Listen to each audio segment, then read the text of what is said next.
What's up, everybody? It's your boy Will Carter, and welcome back to my YouTube channel. If you guys are new here, welcome to my channel. Before we go any further, if you haven't already subscribed to my channel, make sure you hit that subscribe button and also hit that bell notification icon so you get alerted each and every time I make an upload.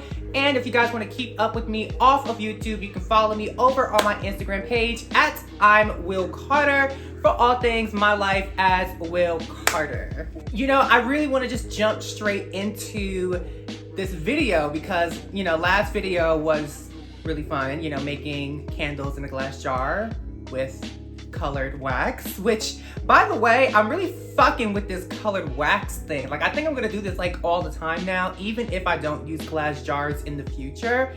But seriously, this color thing is fun. Okay, I really had this massive concern over, you know, like wet spots, because I know it's a thing. I know we can't really avoid it. It's gonna happen, but like you're always anticipating like how bad it's really gonna be. So let's take a look at one of the candles that I made, and I want to show you how the wet spots came out. So I can't see what y'all see, okay? But I'm gonna hope that you guys can see what this looks like. But this has a very substantial amount of wet spots on this jar. This might have been sitting for 2 weeks. So wet spots are a normal scientific occurrence that happens with waxes. You know, it just is a thing, you know, there's nothing we can do about it. And even the big tycoons in the candle industry, you know, Yankee Candle, White Barn, Bath and Body Works, you know, all these motherfucking hoes. I don't even know all their names because there's too many of them, right?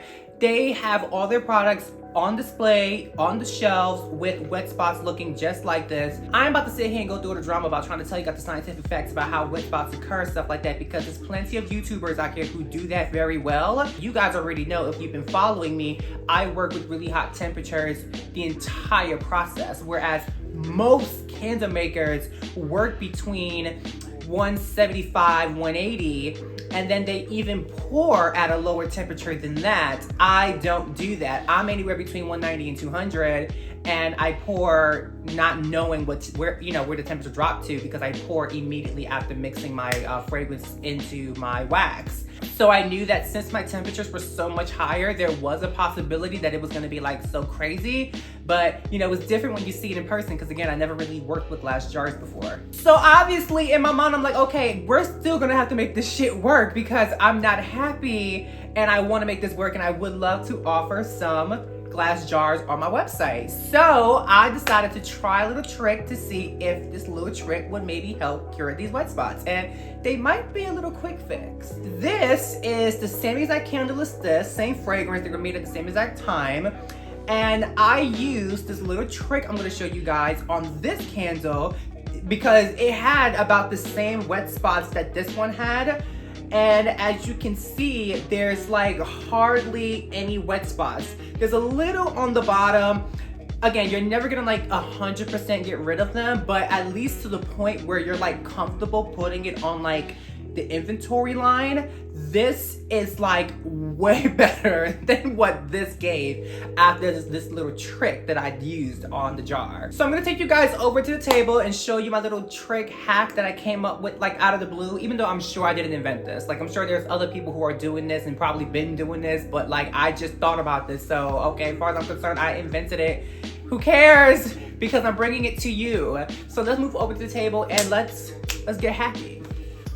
All right, guys, so we're gonna try to make this happen. We're gonna try to turn this here into this. So basically what I'm gonna do is I'm gonna take this heat gun and I'm gonna try to just basically melt the wax around the perimeter and get it to fill the empty spots, which essentially is just kind of like air at this point.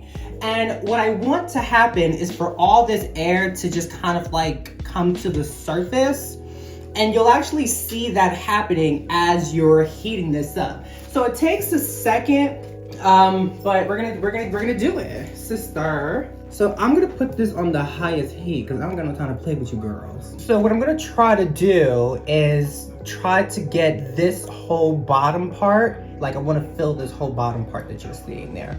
So I'm gonna show you how I would do this.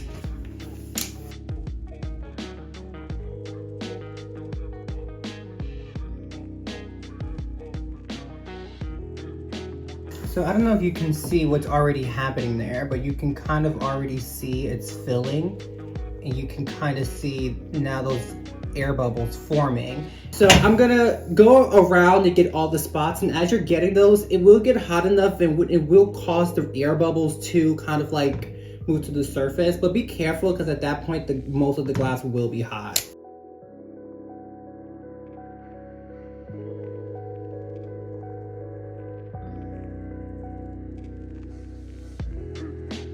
So the jar is not too hot at the top, so I can lift it up a little bit. As you can see, that whole bottom area and even around it is completely covered now. Some of the wax, you know, kind of poured to the top, and that's because, you know, we forced all that air that was trapped in there up to the top. So you are gonna have to heat gun the surface to clean it up once you're done. So that's kind of like a no-brainer. And you know, that's perfectly fine. You know, like, you know, you typically come back and do that anyway. But as you can see, it looks fantastic. It looks perfect. So now we just wanna do like, you know, some of the other areas. Like, you know, there's like, you know, some spots on this side I have to do. I don't know if you guys can see that spot right there.